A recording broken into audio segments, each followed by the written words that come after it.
ಹಾಂ ಸರಿ ಸರಿ ಸರಿ. ಸಿಗ್ನೇಚರ್ ಆಯಿತು, ನಾಳೆ ಕಳಿಸ್ತೇವೆ ಬನ್ನಿ. ಆಫೀಸ್ ಹತ್ರ ಬನ್ನಿ. ಕನಸು ಅಂದರೆ ನಾನೇ ಸರ್ ನಿಮ್ಮನ್ನು ಅವರ ಮನೆಗೆ ಹೋಗೋ ಕೇಳಿದ್ದಾರೆ. ಅವರು ಇವತ್ತು ಆಫೀಸ್ ಬರಲ್ಲ ಅಂತ.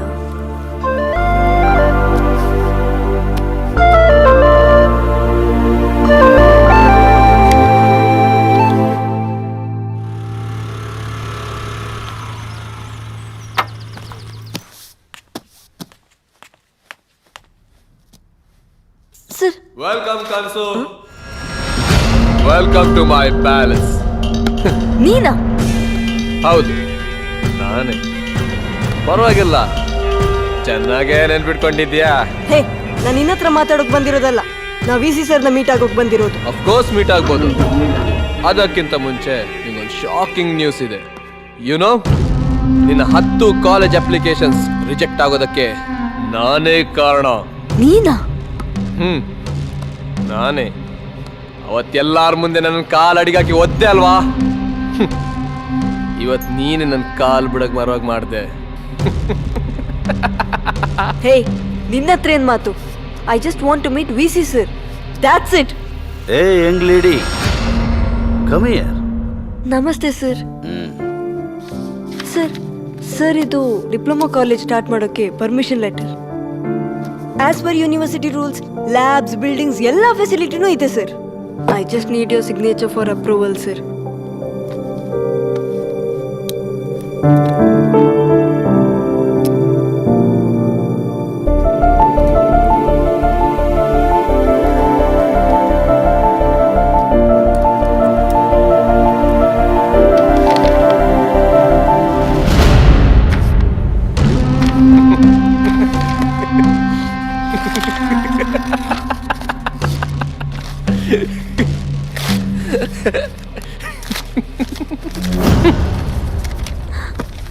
My son is my world.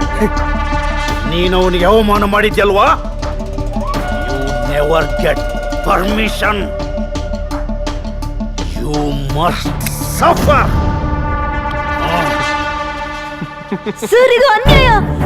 ಇದೇ ನ್ಯಾಯ. ಏಯ್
ಕೀಪ್ ಕಾಮ್ ಆಗಿರು.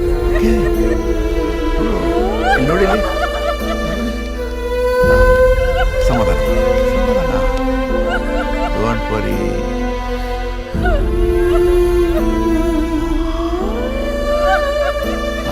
ಅಳ್ಬೇಡ, ಸುಮ್ಮನೆ ನಾನಿಲ್ವಾ? ನಾನು ಇದ್ದೀನಲ್ಲ ನಿನ್ನ ಜೊತೆ. ಅಳ್ಬೇಡ, ಕಣ್ಣ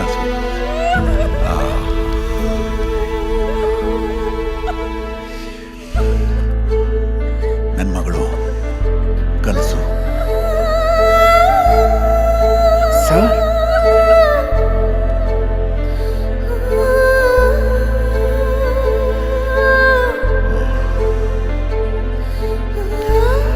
she is a fighter.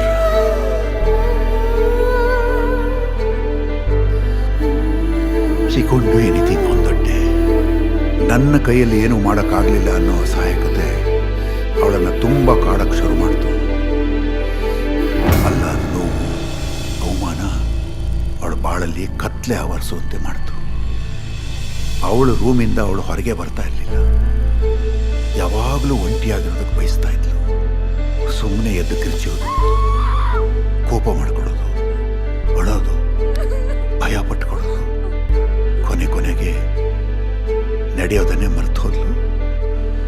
Wheel ಚೇರ್ನಲ್ಲಿ ಹೋಗೋ ಥರ ಆಯಿತು. ಅವಳ ಹತ್ರ ಮಾತಾಡಿದ ಕೌನ್ಸಿಲರ್ ಒಂದು ಮಾತು ಹೇಳಿದ್ರು. ಅವಳ ಬಾಡಿಗೆ ಮತ್ತು ಬ್ರೈನ್ಗೆ ಏನು ಎಫೆಕ್ಟ್ ಆಗಲಿಲ್ಲ, ಆದರೆ ಮನಸ್ಸಿಗೆ ದೊಡ್ಡ ಆಘಾತ ಆಗಿದೆ. ಅವಳ ಮನಸ್ಸಿನಲ್ಲಿ ಕಾಡಿದ ಅಸಹಾಯಕತೆ ಫಿಸಿಕಲ್ ಸಿಂಟಮ್ಸ್ಗಳಲ್ಲಿ ತೋರಿಸ್ತಾ ಇದೆ. ಅವಳ ಬಾಡಿಯಲ್ಲಿ ಯಾವುದೇ ಶಕ್ತಿ ಇಲ್ಲ ಅಂತ ಅವಳು ಅಂದ್ಕೊಂಡಿದ್ದಾಳೆ. ಇದನ್ನು ನಾವು ಕನ್ವರ್ಷನ್ ಡಿಸಾರ್ಡರ್ ಅಂತ ಕರೀತೇವೆ. ಇದರಿಂದ ಅವಳು ಹೊರಗೆ ಬರಬೇಕು ಅಂತಂದರೆ ಅವಳು ಏನು ಸಾಧಿಸಬೇಕು ಅಂತ ಹೊರಟಿದ್ದಾಳೆ ಅದು ಅವಳ ಕಣ್ಣ ಮುಂದೆ ಸಂಭವಿಸಬೇಕು. ಆಗ ಅವಳಲ್ಲಿ ದೊಡ್ಡ ಪರಿವರ್ತನೆ ಆಗ್ತದೆ. ಅವಳು ಮತ್ತೆ ಮುಂಚಿನ ರೀತಿಯಲ್ಲಿ ಆಗ್ತಾಳೆ. ಈ ಮಾತುಗಳು ನನ್ನನ್ನು ತುಂಬ ಯೋಚನೆ ಮಾಡೋ ಥರ ಮಾಡಿತು. ಅವಳಿಗೆ ದೊಡ್ಡ ಕನಸು ಅಂತ ಇದ್ದಿದ್ದು ಕಾಲೇಜು. ಅದು ಸ್ಟಾರ್ಟ್ ಆದರೆ ಅವಳು ಮತ್ತೆ ನಾರ್ಮಲ್ ಆಗ್ತಾಳೆ ಅನ್ನೋ ಆಸೆ ಹುಟ್ಟಿತು. ದಿನದಿಂದ ದಿನಕ್ಕೆ ಮಗಳ ಪರಿಸ್ಥಿತಿ ನನಗೆ ನೋಡೋಕ್ಕಾಗ್ತಾ ಇರಲಿಲ್ಲ. ಅದಕ್ಕೆ ಪರ್ಮಿಷನ್ಗಾಗಿ ತುಂಬ ಓಡಾಡಿದೆ. ಆದರೆ ಎಲ್ಲ ಟೈಮ್ ರಿಜೆಕ್ಟ್ ಆಯಿತು. ಆಗ ಮಗಳಿಗೋಸ್ಕರ, ಮಗಳ ಭವಿಷ್ಯಕ್ಕೋಸ್ಕರ ಅನಿವಾರ್ಯವಾಗಿ ತಪ್ಪು ಅಂತ ಗೊತ್ತಿದ್ರು without the permission of university college start ಮಾಡಿದೆ. ಕಾಲೇಜ್ನಲ್ಲಿ ಕೇಳ್ತಾ ಇದ್ದ ಬೆಲ್ ಶಬ್ದ, ಕನಸುಗಳನ್ನು ಹೊತ್ತು ಕಾಲೇಜಿಗೆ ಬರೋ ಸ್ಟೂಡೆಂಟ್ಸ್ಗಳ ಖುಷಿ, ನಗು, ಕೇಕೆ, ಇದನ್ನೆಲ್ಲ ಅವಳು ನೋಡಿದಾಗ ಐ ಸಾ ಟ್ರೆಮೆಂಡಸ್ ಚೇಂಜಸ್ ಇದ್ದ. ಅದಕ್ಕೆ ಕಾಲೇಜನ್ನು ಹಾಗೇ ಮುಂದುವರಿಸಿದೆ.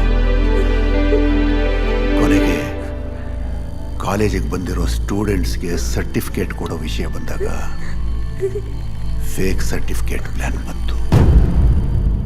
ನನ್ನ ಮಗಳ ಸಂತೋಷದ ಕನಸಿಗೆ ಸಾವಿರಾರು ಮಕ್ಕಳು, ಹೆತ್ತವರು ಎಲ್ಲರ ಕನಸನ್ನು ಮಾರಾಟಕ್ಕಿಟ್ಟೆ. ನಾನು ತಪ್ಪು ಮಾಡಿಬಿಟ್ಟೆ. I am sorry.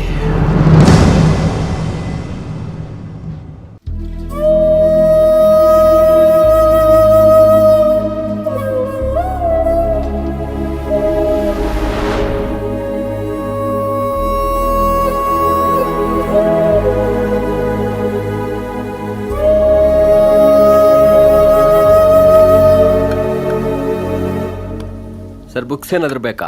ಬುಕ್ಸ್ ಬೇಕು. ಓ, ನೀವಾ? ಓ, ಕನಸಿನ ಗಿರಾಕಿ. What a change. ಬನ್ನಿ ಕೂತ್ಕೊಳ್ಳಿ.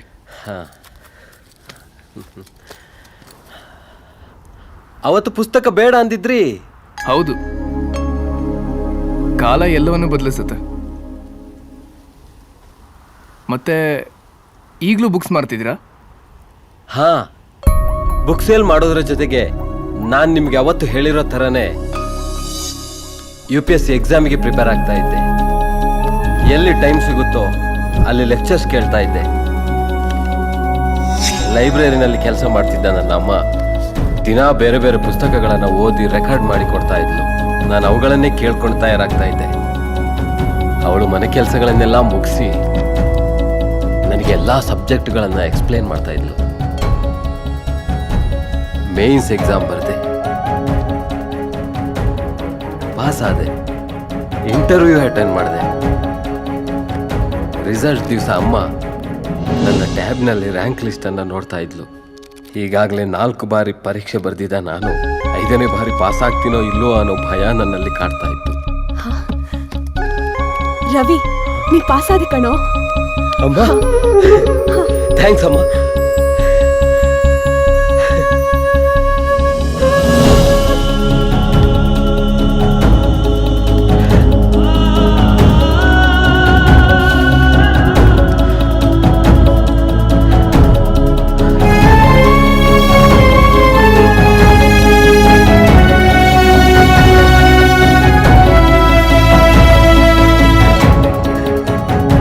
ಬಾರಿ ನನ್ನ ಕುರುಡು ಕಣ್ಣುಗಳಲ್ಲಿ ಕಣ್ಣೀರು ಸುರಿಯಿತು.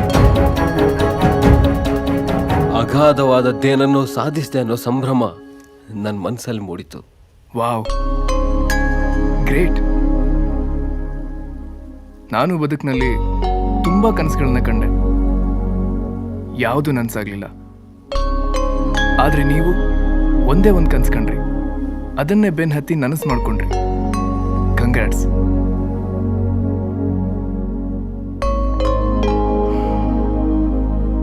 ಅದಿರಲಿ, ಮತ್ತೆ ಯಾಕೆ ಈ ಪುಸ್ತಕ ವ್ಯಾಪಾರ? ಭೂಮಿ ತಿರುಗೋದನ್ನ ಮರೆತಿದ್ರೆ ನಾವು ಹಗಲಲ್ಲಿ ಸೂರ್ಯನ ನೋಡ್ತಿರ್ಲಿಲ್ವಂತೆ, ರಾತ್ರಿ ನಕ್ಷತ್ರಗಳ ರಂಗೋಲಿ ನೋಡ್ತಿರ್ಲಿಲ್ವಂತೆ. ಮನುಷ್ಯ ಆದವನು ಆಡಿದ ಮಾತು ಮರಿಬೋದು, ಕೇಳಿದ ಮಾತು ಮರಿಬೋದು, ಆದ್ರೆ ಅನ್ನ ಕೊಟ್ಟ ಮೂಲನ ಯಾವತ್ತೂ ಮರಿಬಾರ್ದು ಕಣಪ್ಪ.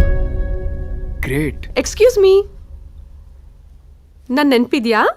ಹೇ, how can I forget you? ನಾನೀಗ ತುಂಬಾ ಖುಷಿಯಾಗಿದ್ದೀನಿ. ಅದು ನಿನ್ನಿಂದ ಸೂರ್ಯ. ನೀನ್ ಅವತ್ತೊಂದು ಮಾತು ಹೇಳಿದ್ದೆ, ನೆನ್ಪಿದ್ಯಾ? ಆ ಮಾತುಗಳೇ ನನ್ನ ಮತ್ತೆ ಡ್ಯಾನ್ಸರ್ ಆಗೋ ತರ ಮಾಡಿದ್ದು. ಈ ಜಗತ್ಗೆ ನಾನು ಏನು ಅನ್ನೋದನ್ನ ಪ್ರೂವ್ ಮಾಡಬೇಕು ಅನ್ನಿಸ್ತು. ನನ್ನ ಕಂಫರ್ಟ್ ಝೋನಿಂದ ಹೊರಗೆ ಬಂದೆ. ಒಂದೇ ಕಾಲ್ನಲ್ಲಿ ಡಾನ್ಸ್ ಮಾಡೋದಕ್ಕೆ ಪ್ರಯತ್ನ ಪಟ್ಟೆ, ಬಿದ್ದೆ. ಆದ್ರೆ ಕೃತಕ ಕಾಲು ನನ್ನ ಕೈ ಹಿಡಿತು. ನಾನು ಮತ್ತೆ ಡ್ಯಾನ್ಸರ್ ಆದೆ. ನನ್ನ ಒಂಟಿ ಕಾಲಿಗೆ ಗೆಜ್ಜೆ ಕಟ್ಟಿದೆ. ಹಾ, ಒಂದು ಗುಡ್ ನ್ಯೂಸ್ ಇದೆ. ನೆಕ್ಸ್ಟ್ ಸಂಡೇ ನನ್ನ ಸೋಲೋ ಪರ್ಫಾರ್ಮೆನ್ಸ್ ಇದೆ. ನೀವು ತಪ್ಪದೆ ಬರಬೇಕು. Super, really great. ನೀನು ಸಾಧಕಿ, ಇವರು ಸಾಧಕ. ನಿಮ್ಮಿಬ್ಬರ ಮಧ್ಯೆ ನಾನು ವೇಸ್ಟ್ ಬಾಡಿ ಅನ್ನಿಸ್ತಾ ಇದೆ. Hey gentleman, don't think like that. ನಾವು ನಮ್ಮ ಕನಸು ನನಸು ಮಾಡದಿದ್ರು ಬೇರೆಯವರ ಕನಸಿಗೆ ಜೊತೆ ಆಗ್ತೀವಲ್ಲ, ಅದು ಕೂಡ ದೊಡ್ಡ ಸಾಧನೆಯೇ.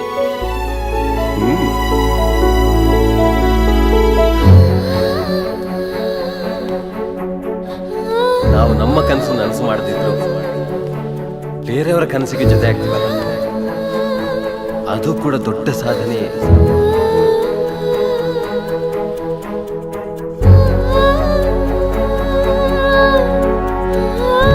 ಬೇರೆಯವ್ರ ಕನಸು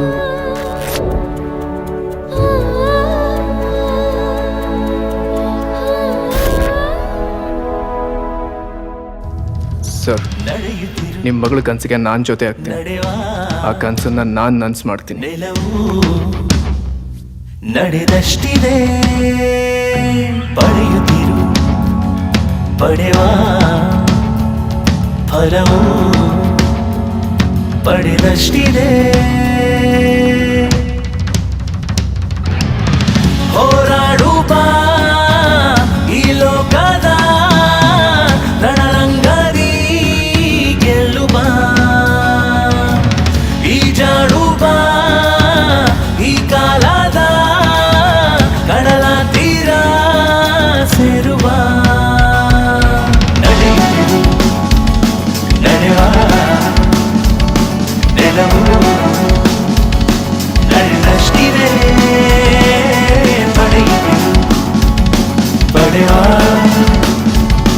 ಫಲವು ಪಡೆದಷ್ಟಿದೆ.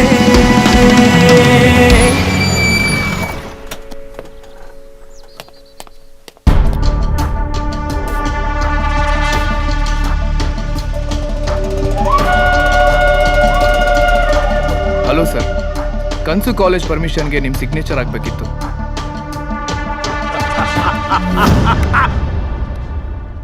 ನೀವು ಸಿಗ್ನೇಚರ್ ಹಾಕಲ್ಲ ಅನ್ನೋಕ್ಕೆ ಯಾವ ಕಾರಣನೂ ಇಲ್ಲ. As per the university rules and regulations, building, class room structures ಎಲ್ಲ ತುಂಬಾ ಚೆನ್ನಾಗಿದೆ. ಲೆಕ್ಚರರ್ಸ್, ಲ್ಯಾಬ್ ಎಕ್ವಿಪ್ಮೆಂಟ್ಸ್ ಯಾವುದಕ್ಕೂ ಏನು ಕಡಿಮೆ ಇಲ್ಲ.